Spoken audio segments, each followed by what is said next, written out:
귀신 들린 자 하나가 예수를 만나니, 이런 제목으로 누가복음 강의를 이어가겠습니다. 폭풍을 잠잠케 하신 이적을 제자들에게 나타내 보이시고 제자들에게 더욱 선명하게 자신의 메시아 되심의 권능을 드러내신 주님께서는 이어 그 갈릴리 호수를 건너 거라사인의 땅으로 들어가셨습니다. 쉴 틈 없이 이어지고 있는 주님의 사역은 그러나 분명한 목적과 뜻을 따라서 그 모든 일들이 순차적으로 이루어지고 있음을 복음서는 우리들에게 정확하게 보여주고 있습니다.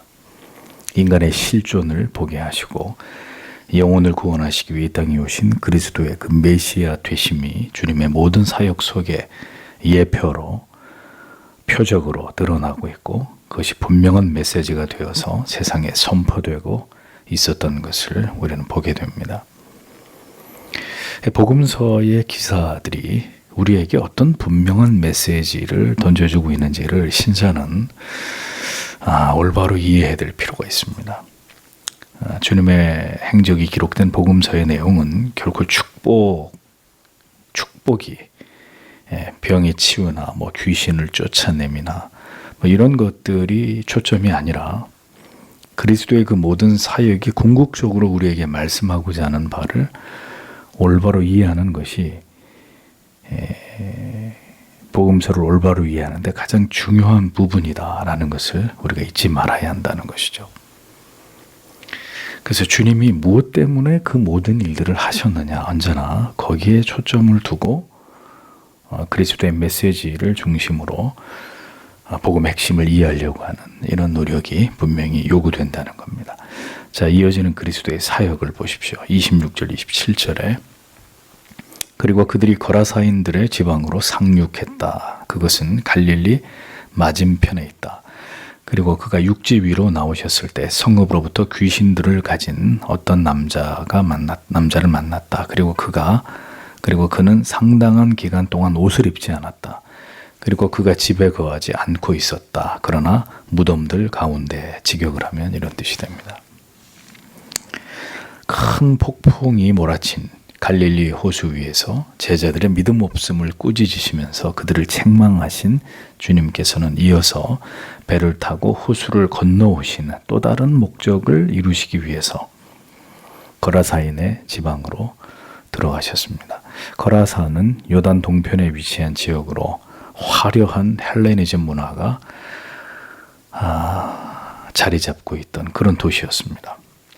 그러니까 그냥 작은 촌부락이 아니라 화려한 성읍이었단 말이죠. 그러므로 어떤 사건이 그곳에서 일어나게 된다면 급격히 그 소식이 도시 전체로 퍼져나갈 수 있는 그런 여건이 조성된 그런 곳이라는 것을 우리가 알 수 있습니다. 자, 이 거라사에서의 사건은 예수께서 유대 지역을 벗어나 사역을 행하신 최초의 장소이자 또 유일한 곳이 됩니다. 그러니까 주님께서 배를 타고 게네사렛 호수를 건너서 이곳까지 오신 것은 매우 이례적인 행보였다라는 것을 알 수 있습니다. 그 말은 주님이 우연히 이곳으로 오신 것이 아니라 어떤 분명한 의도를 가지고 주님이 이곳에 오셨다, 그런 뜻이 됩니다. 그리스도의 모든 행보가 그러하듯이 여러분 그렇습니다. 언제나 주께서 어떤 분명한 목적과 의도를 가지고 어떤 지역으로 가십니다. 그리고 그곳에서 분명히 주님이 만나셔야 될 사람을 만나죠. 그리고 주님을 만난 자들은 하나같이 그들의 생애가 변화되는 축복을 경험하게 됩니다. 그러니까 주께서 우리의 문제 속에 누군가의 삶에 찾아오시게 되는 그날은 모두에게 그 생애적인 날이 되는 것이고 한 영혼이 메시아를 경험하게 되고 그분을 알고 믿게 되는 극적인 날이 되는 것입니다. 예수를 믿는다는 건 바로 그분의 찾아오심을 경험하는 것입니다. 내가 예수께로 가서 예수를 믿겠소, 예수 믿겠습니다 해서 믿는 게 아니라 그분이 죄인에게 광인 같은 귀신 들린 자 같은 그런 죄인들에게 그분이 찾아오십니다.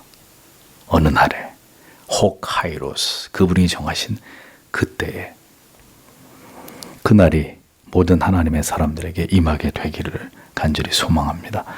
그 일이 일어난 것은 주님께서 배에서 내리셔서 거라사 지방에 상륙한 직후였습니다. 주님 앞으로 한 사람의 귀신 들린 자가 나타나요. 예수를 만나니라고 기록되어 있는데 휘판타호, 그가 만났다, 휘판타호, 그가 만났다, 이런 뜻입니다. 이런 표현은 예수 그리스도와 그와의 만남이 우연이 아니라 반드시 일어나야만 했던 필연적인 것임을 강조하는 말씀입니다. 그러니까 그와의 만남을 위해서 주님이 유대 지역을 벗어나서 거라사인들이 사는 그 지방으로 배를 타고 의도적으로 오늘 오셨다는 거예요. 풍랑이는 호수를 건너서 그곳에 주님이 오셨다라는 겁니다. 주님의 의도와 목적을 이루는 일에 있어서 어떤 편견이나 선입견도 존재하지 않는다는 것을 우리가 보게 되는 거죠. 당시 유대인들은 이방인들을 버르지 취급을 하고 그들과 상종도 하지 않았지만 메시아이신 주님에게는 그런 게 전혀 중요한 문제가 아니었죠. 영혼을 구원하시기 위해서 그분이 가지 못하실 곳이 없고 만나지 못할 사람은 주님께 존재하지 않았던 것입니다. 그 사람이 귀신에 들렸든 이방인이든 심지어 죽은 시신이든 주님께는 그것이 중요한 게 아니었다는 거죠. 성도 여러분, 우리는 너무 많은 생각을 합니다. 우리가 세상에 살아가면서 사람들을 만나고 그 사람과 관계를 맺을 거냐 그렇지 않을 것이냐라는 것을 생각할 때 우리는 너무 많은 생각을 해요. 그리고 우리 모두는 다 나름대로의 까다로운 기준을 가지고 있습니다. 사람을 대함에 있어서, 영혼을 대함에 있어서 무엇인가를 끊임없이 판단하는 기준들을 가지고 철저하게 우리 자신의 어떤 편견과 선입견에서 벗어나지 못하는 경우들이 허다합니다. 그런데 여러분, 이 편견과 선입견은 뭐죠? 언제나 죄성을 가진 어리석은 인간들이 가지고 있는 문제들일 뿐입니다. 예수님에게서 편견이 있었어요? 예수님에게 선입견 같은 게 있었나요? 그냥 영혼으로만 바라보는, 영혼으로만, 죄인으로만 바라보는 거죠. 우리는 무수히 많은 기준들을 이 안에 가지고 있어요. 그래서 그걸 가지고 끊임없이 사람들을 관찰하고, 관찰만 하면 다행이에요. 비판하고, 비난하고, 정죄하고, 비교하고. 그래서 우월감 혹은 열등감에 빠지고. 주님은 아주 심플하셨단 말입니다. 그냥 영혼으로 보는 거예요. 영혼으로. 온전하든 온전하지 않든 유대인이든 이방인이든 귀신 들렸든 정상적인 사람이든 그저 오늘도 주의 긍휼과 자비가 필요한 영혼으로만 보시는 것입니다. 오직 아버지의 일과 영혼만을 생각하시는 그리스도의 그 단순하고 순전하신 마음이 성도 여러분, 우리에게도 있어야 하지 않겠습니까? 분명한 목적만을 지향하는, 하나님의 뜻을 이루려고 하는, 하나님의 영광을 생각하는 그 분명한 목적을 지향하는 명료함으로 우리도 하나님의 나라를 섬길 수 있는, 그게 믿음이에요. 너무 복잡하면 하나님 섬길 수 없어요. 주의 일 하기 어려워요. 너무 생각이 많고 너무 많은 것들을 가지고 우리가 판단하고 재려고 하면 하나님의 뜻을 이루어 가기란 불가능한 일이 될 수밖에 없는 거죠. 귀신 들린 자가 얼마나 심각한 상태에 있었는지를 누가가 묘사합니다. 오랫동안 옷을 입지 않았습니다. 그는 귀신 들린 자였기 때문에 정확한 묘사는 귀신들을 소유하고 있는 자, 이렇게 번역이 됩니다. 정확하게 하면. 그러니까 복수명사로 되어 있으니까 그를 사로잡고 있는 귀신, 악한 영의 정체가 한둘이 아니라는 걸 알 수 있는 거죠. 뒤에 군대라고 얘기하잖아요. 귀신에게 장악당한 영혼의 이 비참한 상태를 보십시오. 벌거벗은 채로 옷도 안 입고 벌거벗고 돌아다니는 거예요. 그리고 상당히 오랜 시간 동안 그랬다고 하니까 뭐 거라사에 있는 사람들은 다 알겠죠. 귀신 들린 사람, 저 귀신 들린 인간, 모르는 사람이 없었을 거 아닙니까? 수치와 부끄러움을 알지 못하고 또 특정한 거주지도 없이 정처 없이 돌아다니는 거예요. 벌거벗고 정처 없이 돌아다녀요. 주로 그가 머문 곳은 어디냐? 무덤 주위였다. 무덤 주위였다. 끔찍한 거죠. 여러분, 참 이렇게 사람이 귀신에 들린다, 정신이 나간다, 그러면 그다음부터는 사람이 아닌 거예요. 사람이 옷을 입고 사람처럼 생각하고 말을 하고 행동을 해야 사람이지, 사람인데 짐승처럼 옷도 안 입고 미친 사람처럼 그렇게 돌아다니고 무덤에서, 그러면 이게 그다음부터는 사람이 아닌 거잖아요. 사람처럼 보여지지가 않는 거죠. 왜 그래요? 귀신이 그 정신 속에서 그의 사람다움을 다 빼앗아 갔기 때문에 그렇다는 거죠. 자신이 벌거벗은지도 모르고 오랜 시간을 그가 그렇게 살아가고 있었다라는 것입니다. 벌거벗은 자, 귀신 들린 자. 이 시대에는 옷을 입고 있어도 벌거벗은 자들 투성입니다. 인간다움을 포기한 자들, 도덕도, 윤리도, 양심도 없는. 그러니까 그렇게 하고도 전혀 부끄러움과 수치를 모르는 자들, 벌거벗은 이 귀신 들린 자와 별반 다를 바 없는 사람들을 우리는 이 시대 속에 아주 어렵지 않게 우리 주변에서 보고 있습니다. 인간이기를 포기한 채로 자기의 인격과 행위와 말에 대해서 전혀 부끄러움을 느끼지 못하는 사람들. 여러분, 그 귀신 들린 자의 모습이 우리의 모습이에요. 지금 이 시대를 살아가는 인간들의 모습, 죄인들의 모습이에요. 전적으로 타락하고 부패해버린 악한 영의 지배를 당하면서 살아가고 있는, 지옥으로 직행하고 있는 인간들의 모습이란 말입니다. 우리가 그렇게 살아온 사람들이었다고요. 우리가 하나님 앞에서, 사람들 앞에서 드러나지 않았을 뿐 온갖 우리 자신이 부끄럽고 수치스러운 죄를 범하면서 그렇게 무지와 어두움 속에서 악한 영의 지배를 받으면서 살아가던 그런 존재들이 우리들 아니었습니까? 우리가 주를 만나지 못했다면, 주께서 우리에게 찾아와 주지 않으셨다면 우리 영혼이 벌거벗은 채로 전혀 내 자신의 허물과 죄와 사악함을 전혀 알지 못한 채로 여전히 그렇게 세상에서 살았을 거란 말이에요. 창피한 줄도 모르고. 지금도 그렇죠. 지금도 그 상태보다 나아졌습니다만 여전히 내 눈에 들보는 보지 못하고 형제의 눈에 티를 보면서 비난하고 비판하는, 이게 할 수 없어요. 죄 아래서의 인간들의, 우리들의 모습이라고요. 그러니까 우리는 모두 벌거벗은 자들이에요. 벌거벗은 자들. 옷을 이렇게 입고는 있지만 영적으로 보면 벌거벗고 있는 사람들이에요. 오직 주 예수 그리스도의 칭의의 세마포를 오늘도 우리에게 덮어주시고 또 그 죄를 가리워 주시지 않으셨다면 매일매일 그 수치와 부끄러움이 드러나서 얼굴을 들고 살아갈 수 없는 존재들, 그게 바로 우리 자신들이라고요.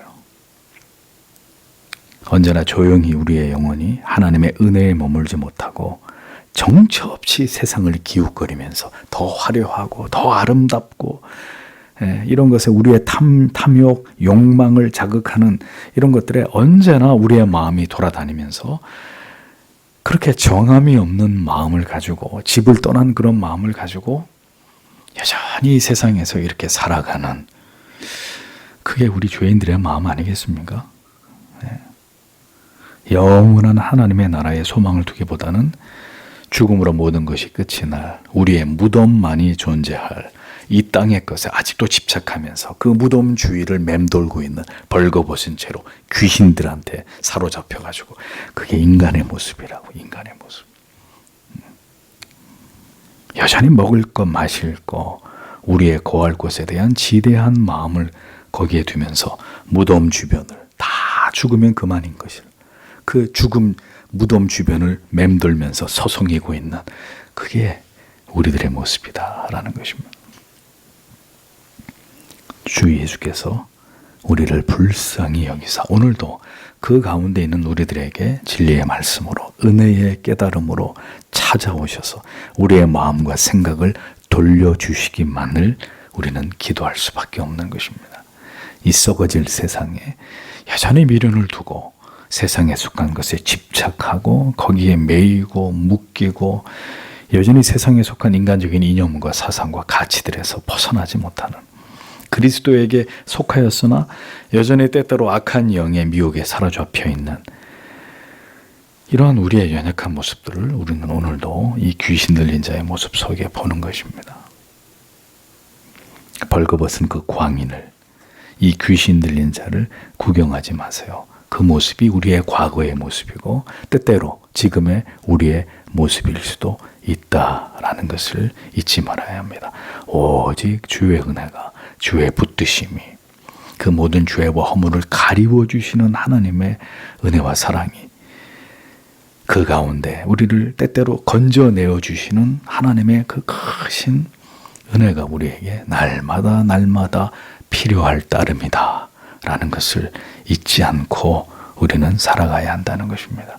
언제라도 우리의 마음이 뒤집혀버리고 우리 영혼을 붙잡으시는 하나님의 은혜가 사라지게 되면 세상을 정처 없이 떠돌아다니면서 수치도 모른 채로 탐욕에 침을 흘리고 무덤 사이로 다닐 수 있는 그런 존재가 저를 비롯해서 우리들이란 말이에요. 그게 인간이라고. 언제든 주의 은혜의 손이 이렇게 우리에게서 떠나가기만 하면 기다렸다는 듯이 튀어나가가지고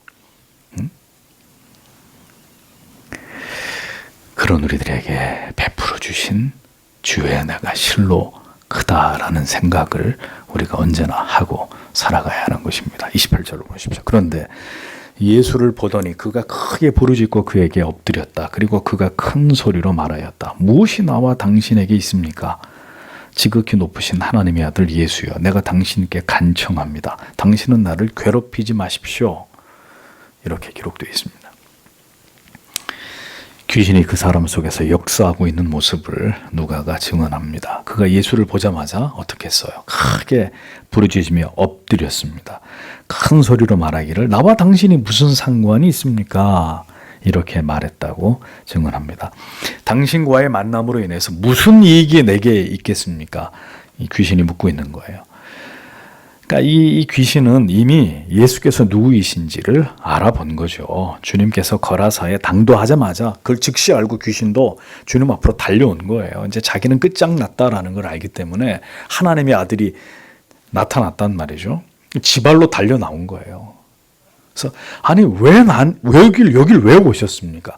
당신이 여기에 오시면 이게 어떤 나한테 선한 일이 있다고, 이것이 나에게 무슨 이익이 있다고 당신께서 지금 나에게로 찾아오신 겁니까? 이 귀신이 마귀가 하는 말이에요.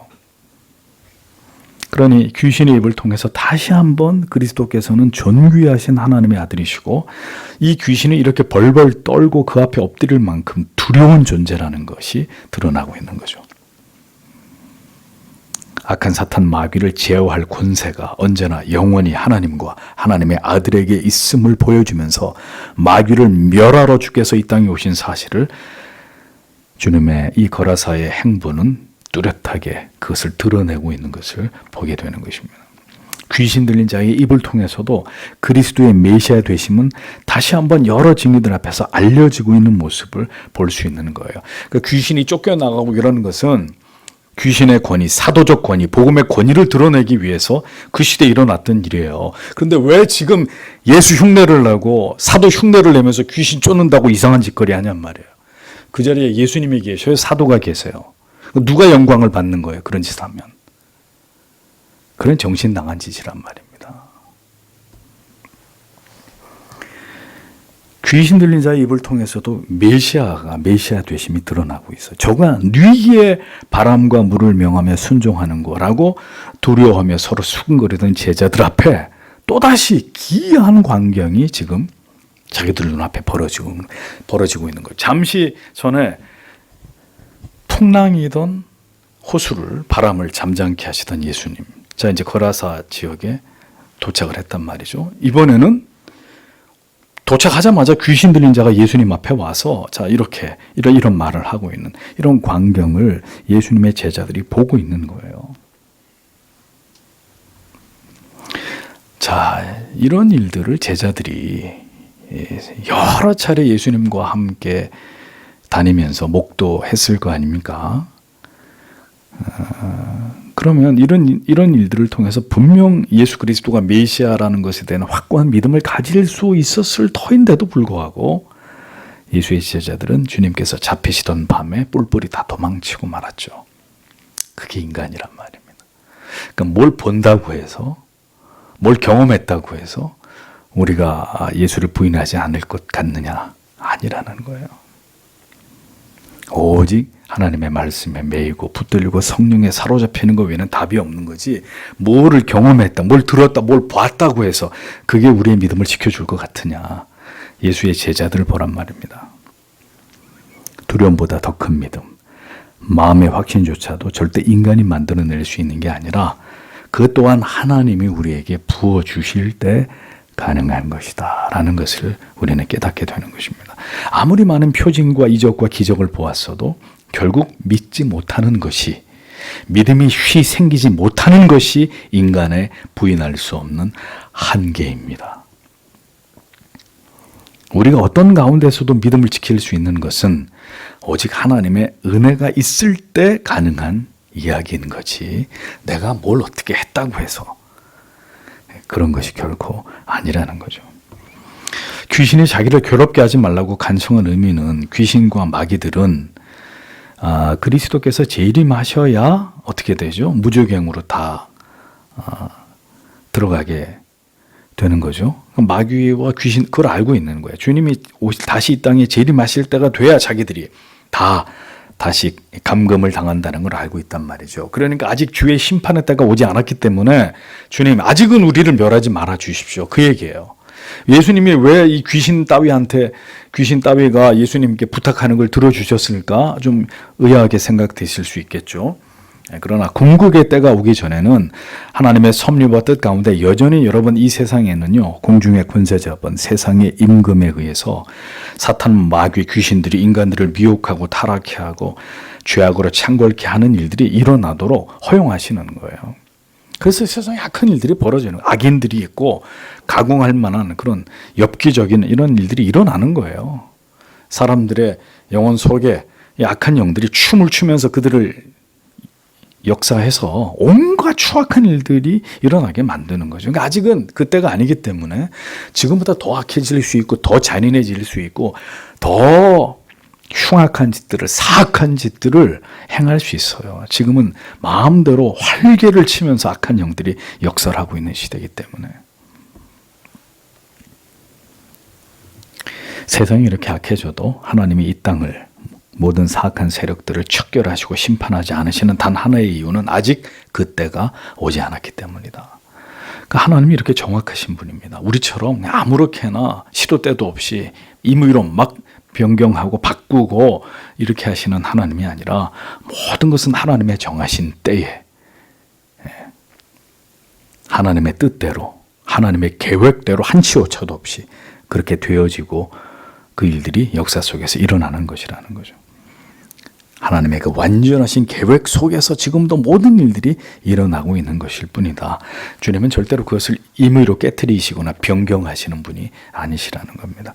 사탄, 마귀, 귀신이라 할지라도 그들이 하나님의 심판으로 말미암아 멸하게 되는 시기는 오직 하나님만이 정하시는 것입니다. 하나님이 정하신 그 시와 그 때가 되어야 이루어질 일입니다. 그때까지 우리는 이 사악한 세력들로 인해서 우리가 당해야 되는 모든 어려움들을 그럼 어떻게 해야 돼요? 우리는 인내해야 되는 거죠.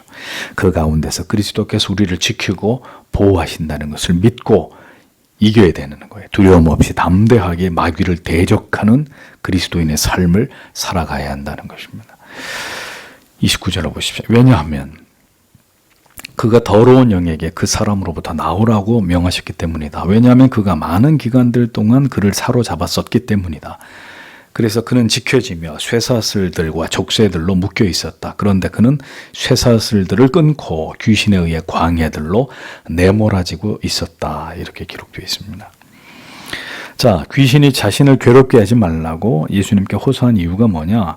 주님이 이 사악한 영에게 그 사람에게서 나오라고 명하셨기 때문이라는 거예요.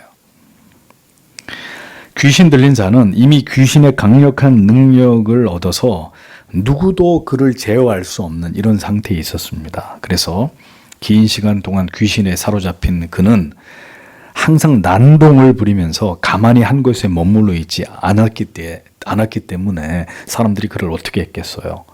쇠사슬과 족쇄로 막 묶어놨단 말이에요. 못 돌아다니고 귀신 들려가지고 미쳐서 막 그런 난동을 부리지 못하도록 때때로 쇠사슬과 족쇄로 묶어놨는데 성경에 뭐라고 되어 있어요? 그렇게 해도 소용이 없는 거예요.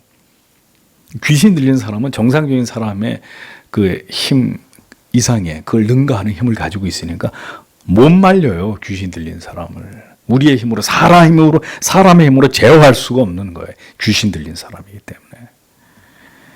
그러니까 어떻게 해요? 쇠사슬과 족쇄로 다 묶어놨는데도 다 끊어버리고 결박을 끊어버리고 어떻게 됐다고요? 언제나 귀신에 이끌려서 광야로 내몰리기 십상이었다. 자기 의지가 아니라 귀신이 그렇게. 어떤 사람도 그를 잡아놓을 수가 없었던 겁니다. 아니 쇠사슬까지 끊어버리는데 무슨 수로 그 귀신 들린 사람을 잡아놓겠어요? 언제나 귀신에 이끌려가지고 광야로 내몰리게 됐다. 그래서 여기 성경에 이 사람을 붙잡음으로 라고 번역된 부분에 헬라어 동사 휘나르파조, 이게 무슨 뜻이냐? 붙잡아 끌고 가다, 힘으로 강력하게 붙잡다, 이런 말이에요. 그러니까 전혀 저항할 수 없도록 꽉 붙들고 끌고 다닌단 말입니다. 누가? 귀신이. 그 사람을. 쇠사슬과 고랑으로도 귀신 들린 자를 억제할 수 없다는 것은 무슨 뜻일까요? 사람의 수단으로 어떻게 할 도리가 없다는 거예요. 아무도 못 말린다는 거죠. 아무도. 그러니까 귀신, 여러분, 이 악한 영의 힘은 우리가 생각할 수 없을 만큼 강합니다. 그러니까 귀신을 우리는 예수의 이름으로 물리치나 귀신을 우습게 여겨서는 안 돼요. 귀신은 그렇게 우스운 존재가 아니에요. 사람이 생각할 수 없을 만큼 강력하단 말입니다. 약한 영의 역사가. 그래서 인간적인 방법과 수단으로는 대적할 수가 없어요. 막을 길이 없어요. 마귀를, 사탄을. 사탄 마귀가 이 세상을 좌지우지하면서 사탄 마귀가 하고자 하는 일들을 사람들 속에, 그 사회 속에, 한 나라와 민족과 국가와 어떤 문화 속에서 그 일들을 저지르려고 할 막을 도리가 없는 거예요. 세상에서는. 세상의 임금이잖아요. 마귀가, 사탄이. 누가 막아요? 그게 죄악의 힘입니다. 그래서 인간이 한번 그 죄악의 올무에 빠지게 되면 어떤 일이 벌어져요? 누가 뭐라고 말해도 아무 소용이 없는 거예요. 아무 소용이 없는 거예요. 악한 영에게 우리의 마음과 생각을 빼앗기게 되면 누가 무슨 말을 해도 그 말이 들리지 않는 겁니다. 여러분 과거에 다 경험하셨잖아요. 예수 안 믿을 때. 아무리 사람들이 우리한테 와서 예수 됐어, 시끄러워, 듣기 싫어. 그게 우리라고요. 우리. 누가 말해도, 누가 무슨 수를 써도 돌아서지 않는, 우리의 마음이 움직이지 않는, 그게 마귀에 사로잡혀 있는 영혼의 특징이에요. 가족들이 얘기합니다. 눈물을 흘리면서. 부모님이 얘기합니다. 목사가 얘기합니다. 아무리 설득을 해도 그것을 끊으라고 말하고 돌아서라고 말하고 벗어나야 한다고, 헤어져야 된다고 말해도 소용없는 거예요. 안 들어요. 절대로 안 들어요. 죽어도 안 들어요. 이미 악한 영에 붙들리게 되면 그의 생각과 마음과 감정과 모든 것이 마귀에 의해서 제어당하게 되는 것입니다. 정상적인 사고와 생각과 판단을 하지 못하게 되고 악한 영에 의해서 지극히 사람의 생각, 그릇되고 왜곡된 이런 판단에 이끌리게 되기 마련이에요. 누가 얘기해도 안 듣는다고요. 그저 자기가 옳다고 생각할 뿐이지. 다 틀린 소리고 다 필요 없는 얘기가 되는 거예요. 다시 말씀드립니다. 악한 영에 사로잡힌 증거가 뭐냐? 어떤 진리를 들어도 반응이 없어요. 마음이 움직이지 않아요. 거기에 대해서. 하나님의 사람들은 진리를 듣고 바른 복음을 들을 때 말씀을 통한 책망과 훈계를 들으면 어떻게 돼요? 마음이 움직여요. 양심이 움직인단 말이에요. 그렇지. 시간이 지날수록 그렇지. 하나님의 말씀이 맞지. 목사님 하신 말씀이 맞지. 어머님의 말씀이, 아버지의 말씀이 틀리지 않지. 그게 하나님의 사람이라고요. 성령이 역사하는 사람의 마음이에요. 결국 자기가 틀렸고 하나님의 말씀이 옳다는 걸 수용하고 받아들여요. 하나님의 사람이기 때문에, 성령의 사람이기 때문에. 그런데 사탄 마귀가 우리의 지정의를 사로잡으면 이 귀신 들린 자가 보여주는 것처럼 전혀 자신을 제어할 수가 없게 되는 거예요. 모든 사람의 노력이 무용지물이에요. 악한 영에 사로잡혀 버려서 자신이 원치 않는 곳으로 끌려다니면서 원치 않는 말을 하고 원치 않는 행동을 하고 원치 않는 결정을 내리고 그렇게 하는 거예요. 자기는 자기 마음대로 한다고 생각하는데 그 안에서 누가 역사하느냐? 마귀가 역사하는 거예요. 마귀가 그를 꽉 움켜쥐고 하고 싶은 대로 조정하는 거죠. 그래 도통 말을 듣지 않는 거예요. 쇠사슬로 묶어놔도 끊어내고 뛰쳐나가 버리는 거죠. 뛰쳐나가는 거예요. 가정을 뛰쳐나가고 교회를 뛰쳐나가고 공동체를 뛰쳐나가 버리는 거예요. 아무 소리도 안 들리는 거예요.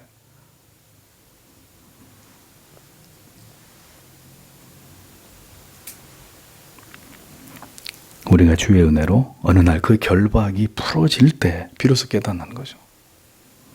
그 모든 게 죄악이었구나. 내가 왜 그랬을까? 내가 왜 그런 삶을 살았을까? 응?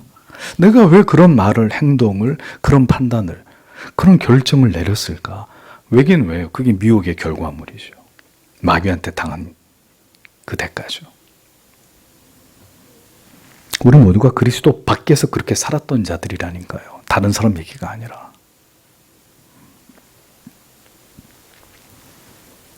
지금 내가 어떤 삶을 살아가고 있는지도 모르고 이렇게 사는 게 이렇게 예수 믿는 게 맞는지 틀린지도 모르고 뭐 교회 예수 모르는 사람은 놔두고라도 어떤 말을 하고 행동을 하고 내가 지금 뭘 추구하고 탐닉하면서 살아가고 있는지 전혀 그게 양심이 고장이 나가지고 깨달아지지도 않고 우리의 모든 것을 마귀에 이렇게 장악당한 채로 어떤 진리에도 반응하지 않으면서 하나님의 말씀을 멀리한 채로 그리고 그런 자신을 합리화하면서 그렇게 거듭 악한 길과 자기 생각에 사로잡혀서 살아가게 된다고요. 예수를 모를 때 혹은 예수를 알았어도 하나님의 은혜가 그에게서 모두 소멸되면 신자임에도 불구하고 그럴 때가 있는 거죠. 언제나 사악한 영의 지배를 당하고 광야에서 제 뜻대로 우리 마음과 생각을 따라서 우리 인생을 살아갈 뿐이었던 죄악의 얽매여 있었던 그런 우리들에게 주님이 찾아오셔서 우리를 그 가운데서 건져주신 분이 예수 그리스도란 말입니다. 지금도 우리가 주의 자녀가 되었고 분명 변화된 하나님의 자녀들이 되었어도 종종 우리는 악한 영에 미혹당하게 된단 말이죠. 그렇게 되면 진리가 멀어지고 성령의 소리를 듣지 못하게 되고 어떻게 돼? 스스로 시험에 들고 하나님과 교회와 멀어지는 지경에까지 이르게 되는 거죠. 그러나 언제나 우리의 목자 되신 주님이 어떻게 해요? 내버려둬요? 그럼 그렇게 우리를? 아니죠. 찾아오신단 말입니다.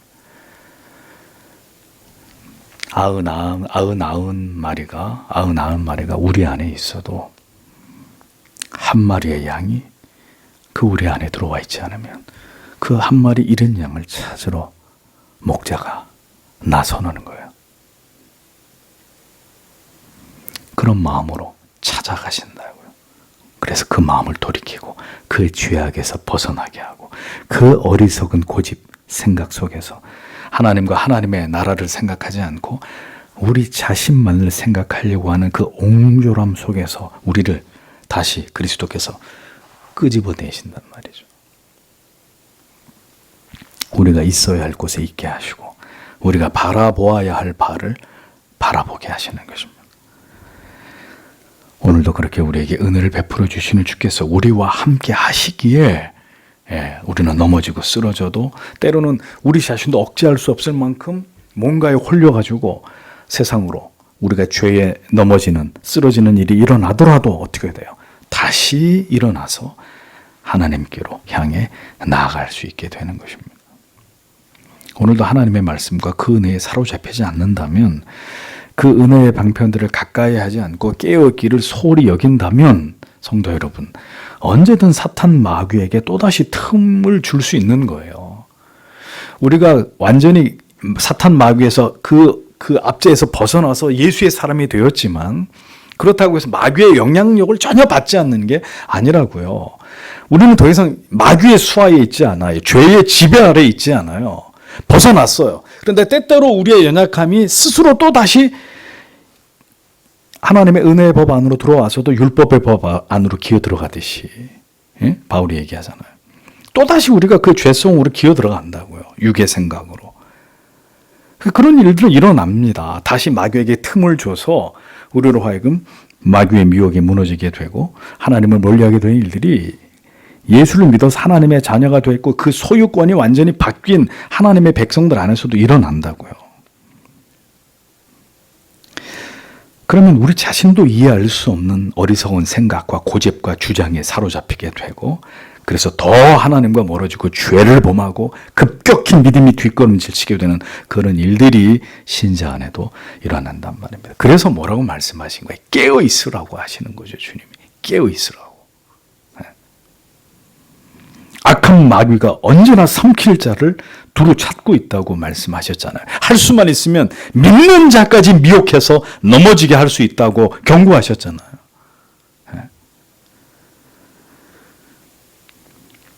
귀신에게 이끌려서 광야로 돌아다니던 그런 우리를 아버지의 품으로 아버지의 집으로 돌아오게 하시는 이가 누구이신지를 잊어버리지 마십시오. 오늘도 주의 영께서 우리를 하나님께로 돌아가게 하십니다.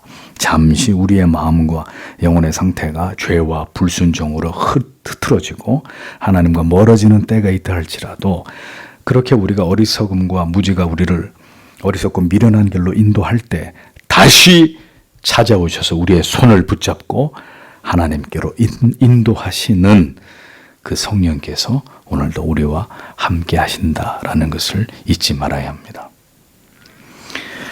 우리가 어떤 자들이었습니까? 천지를 분간하지 못하고 악한 영에 사로잡혀서 광야 같은 세상에서 우리가 하고 싶은 뜻대로 마음대로 우리의 인생을 즐기던 자들이었잖아요. 누구의 말도 듣지 않고 우리 마음대로 우리 생각대로 우리가 옳다고 여기는 바를 따라서 살아가던 그렇게 예수를 믿던 자들 아니었습니까? 누가 그런 우리를 진리의 길로 인도해 주셨는지를 잊어버려서는 안 됩니다. 그 결박을 끊어내고 누가 우리를 이 참된 진리와 복음의 길로 이끌어 주셨는지를 기억하면서 우리는 이 신앙의 길을 끝까지 주를 의지해서 걸어가는 자들이 되어야 한다라는 것입니다. 여러분, 이런 관점에서 한번 우리 주위를 보세요. 악한 영에 이끌려서 도저히 사람이 어떻게 할 수 없는 지경에서 죄와 멸망을 향해서 잘못된 판단을 향해서 달려가고 있는 자들이 보이지 않습니까? 우리 주변에. 오늘도 주께서 그들을 불쌍히 여겨주시고 긍휼히 여겨주셔서 부디 그 매인 것들을 하나님께서 끊어주시고 풀어주셔서 주님께로 돌아오도록 오늘 이 밤에도 주께서 그런 자들에게 우리의 지체들과 가족들에게 긍휼과 자비를 베풀어 주시기를 오늘 이 밤에도 우리는 주님 앞에 간절히 기도해야 되리라고 믿습니다. 오직 그리스도만이 우리를 해방시키시고 우리에게 참된 생명과 소망을 주시는 이 심을 잊어버리지 마시고 오늘도 이러한 기도의 제목을 가지고 주님 앞에 간절히 기도하고 돌아가시는 여러분들이 되시기를 바랍니다. 기도하겠습니다.